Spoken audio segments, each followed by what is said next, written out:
All right, guys, we're taking a little break from the smallmouth fishing. There's going to be more coming. There's a couple more videos that are absolutely killer and epic, and I think you'll absolutely love them. But I need you to do me a favor for a second.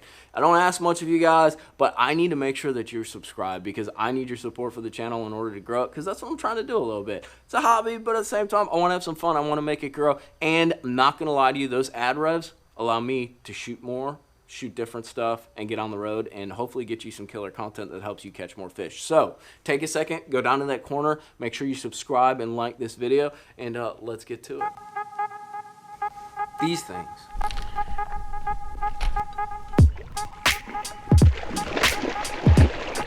These things right here, absolute fish killer, and they've been on fire on Lake Okeechobee and dude, across the country. Chatterbaits, whether it's with a little skirt, whether you call them bladed swim jig, I don't care what you call them, how you rig them up.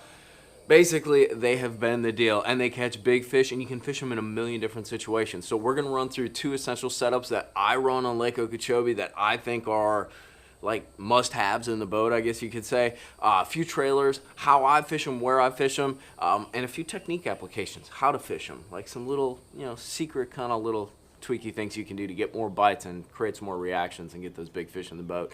So, chatterbaits, let's talk about them. So when and where is the chatterbait the go-to deal? Well, obviously you can never make like total generalizations and stuff, but dude, if you got grass, a chatterbait will work. That's kind of my like general philosophy. Do you have grass? Then the chatterbait will work. But obviously there's all these kind of nuances in that. And seasonally, when does it work best? Well, down here in Okeechobee, the best time really to have a chatterbait is that pre-spawn spawn period, but that doesn't apply across the United States. Dude, you can throw a chatterbait as long as you have grass, whether it's spring, summer, winter, whatever. Because the cool part about a chatterbait, and somebody told me this a long time ago, is you can look at a chatterbait as kind of a 4-wheel drive crankbait. Almost like a swim jig. I guess it is a bladed swim jig, so it's your 4-wheel drive crankbait. It's something you can throw in all those places where you'd want to throw a crankbait, but you can't. So if you got grass, it works. For that reason, it really doesn't have like a locked in time of year. If there's grass around, if you have isolated cover, if you have fish that like a moving bait, it's gonna work. It's just one of those deals. And the really cool part about that chatterbait is, like a crankbait, it creates that reaction strike, and there's different ways to trigger that, which we're gonna talk about with some of these setups, but it's really a reaction deal, but you can fish it in a lot of ways or in a lot of places that you wouldn't be able to fish your standard reaction style baits. So let's talk about first the 2 different setups that I have and why I have those 2 different setups for fishing a chatterbait. So let's start with this guy. This is a Powell, let's see how long it is, 7.2, it's medium heavy. FYI, this is not a medium heavy. This is more like a medium action rod. It is I was gonna say fiberglass. It ain't no fiberglass. It's a freaking graphite rod, dude. What is it, 1973? All right, so 7.2, little longer, softer tip. There's a lot of play in this tip. It's what I'd call maybe a moderate fast kind of tip. She's got some flex to her. You know what I'm saying? It's a little bit quick, but she's got some flex to her. You'll notice immediately that you can't see the line because it's fluorocarbon.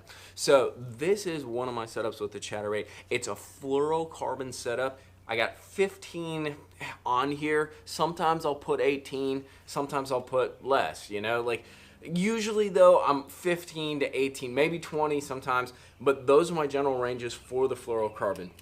And this is what I would call my open water setup. That doesn't mean I'm throwing it to totally open water, but the trick is, and I don't care who you talk to, who you ask, you get more bites when you when you flow, yo. No, dude. When you throw fluorocarbon or mono. I guess in general, when you throw like the translucent, wow, dude, my word's shot. I need more coffee. But when you throw the transparent style lines, this transparent like plastic lines basically, and it's just proven, dude. I've gone out on Okeechobee and been behind somebody with fluorocarbon and gotten bites when they literally fish the exact same thing and didn't get bites. So, but the reason I have this setup is because there's going to be a lot of situations where you're going to have either open water when you're fishing the chatterbait, or you're going to have basically open water with maybe like a strand of hydrilla there, a strand of grass there, and you really don't need the other setup that I'm going to show you because it's not as 4-wheel drive, as heavy cover situation as you would think. So having the fluorocarbon, getting more bites, Once again, I'm running it on a little bit longer rod. I almost look at this as kind of like my straight up crankbait like setup. So it's a little longer rod. You know, those fish are gonna kind of come out of nowhere and bite it. It gives me some flexibility, allows those fish to eat it. And also I get a little longer cast with that 7 foot too. You're gonna notice I go down to a 7 foot in my other setup. But longer cast, better rod tip, a little more flex in the rod tip, so it's more like fishing open water. You can crank through. However, it's still stiff enough where if I do hit a blade of grass and get it hung up, I can rip it off and that. But the fluorocarbon's gonna get me more bites, no doubt about it. So that's my first setup. I have a 521 on here. The reason I have a 521 on here is I was fishing, this is a 1/2 ounce bait. I was trying to fish it down into 6 to 8 foot of water. So I put on a slower speed reel in order to do that. Normally I would have a 621 or a 721 reel.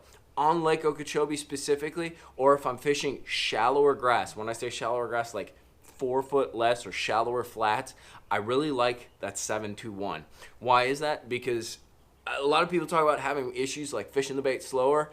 I don't have a problem going like don't, because that freaking chatterbait goes. So like if you have a super high speed reel and you can just fish super slow, you can get report from the bait and actually feel it as it's fishing back. So no issue there. I don't need the reel to slow me down. I can slow me down. And the other reason is, especially on Lake Okeechobee, you'll have areas that are just totally like flat. Say you got like 3 foot of water, totally flat, and then all of a sudden you'll hit a clump of grass that'll come up like a foot off the bottom. Well, that higher speed reel, that 721, allows me to kind of reel a little faster in that situation, or when I rip the bait up, I can reel up the slack after I rip it off. So it kind of keeps me in tune, in touch with the bait, because a lot of times the bites that you're gonna get are right after you rip that bait off or right after you hit that grass. So first setup, little longer rod, 7.2. Highly recommend the 721 if you're shallower. Otherwise, go down to a 621 or maybe even slower if you're trying to get that bait deeper. Biggest trick though is fluorocarbon. Have a fluorocarbon setup for your sparse cover areas and your open water areas. All right, what's my next setup? Well, dude, you'll like this. This is Cheap Mikey coming out with like 100%. I got a Berkley Chakra, dude. This is still one of the best generic low price point rods that you can buy. They freaking take a beating. Not super high quality graphite, but that's fine for like a functional like 7 foot all purpose rod. Dude, and like I think I've broke one ever. I have more problems actually maybe with the rod guides every once in a while coming out because they don't double reinforce the rod guides right there. But dude, it's like 50 bucks or 49, 40 bucks. I can't remember how much it was from Tackle Warehouse, but freaking cheap, and it's a freaking workhorse, super light, just freaking awesome. All right, but let's get to it. Why is this my second setup? All right, as you can see immediately, you can see the line, and that's really the most important part about this. I put braid, 50-pound braid on this joker. Might run down to like 40, but like I try to save money, so I'm not like changing out line all the time. So 50-pound braid is a general application on Lake Okeechobee, or for our general like grass lakes, Kissimmee, any of those in general. So just 50 works. I don't got to respool. Good deal. So why do I have braid on this? And why do I have this Berkley shock rod? I guess let's start with the rod. So the rod's a 7 foot medium heavy. It is a bit stiffer, quite a bit stiffer than that other joker, but it's still got, because it's cheaper graphite, it's still got that tip.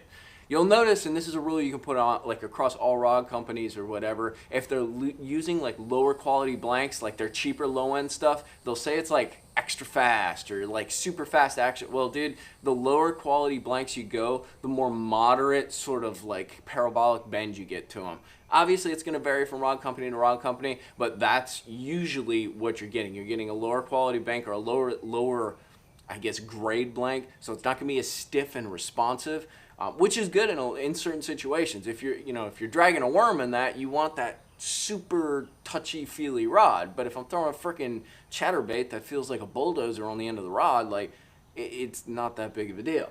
So it still has that softer tip, but it is a stiffer rod. Why am I doing that with the braid? Well, this is my 4-wheel drive setup. If I'm fishing hydrilla that comes like 2 foot off the bottom and 3 foot of water, and I'm trying to run this 1/2 ounce or 3/8 ounce chatterbait over the top of it, and then needing to rip it off, or I'm dealing with bigger fish that are coming out and then they're diving back into the grass, I need more beef.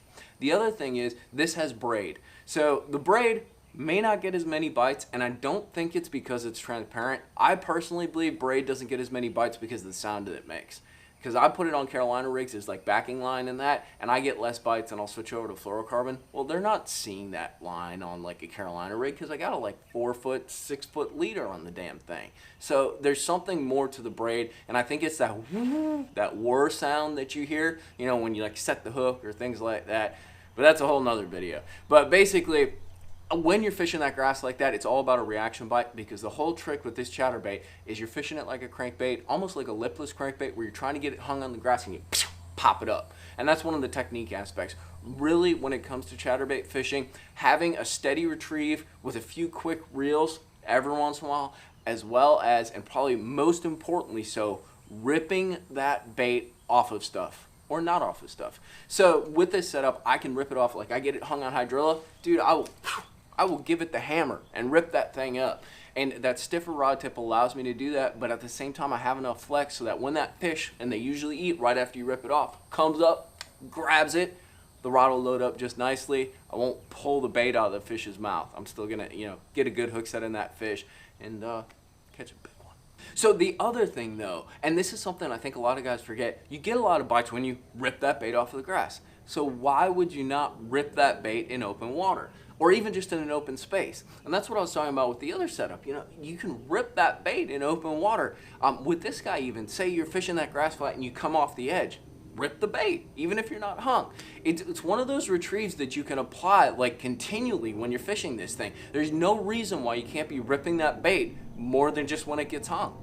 As you can see too, I have my 721 on here with my 50-pound braid. Once again, the high speed, you know, I can slow down to fish the bait, but I want that higher speed to pick up line when I'm ripping that bait out of the grass. I want that higher speed so I can rise the bait up as need be to stay over that grass, or just let it fall a little to tick the grass. So that's kind of the trick there. There is nothing better than getting bit on a chatterbait on braid.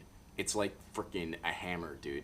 And that's why you gotta have the right rod. Because, dude, when they eat it, they freaking slurp it. And they just, like freight train, dude. So you need to have the right soft tip, but just enough beef, especially in that grass. That's when it makes a really big difference. Enough beef in order to kind of get them out, rip that bait out, but at the same time not rip the bait out of their mouth.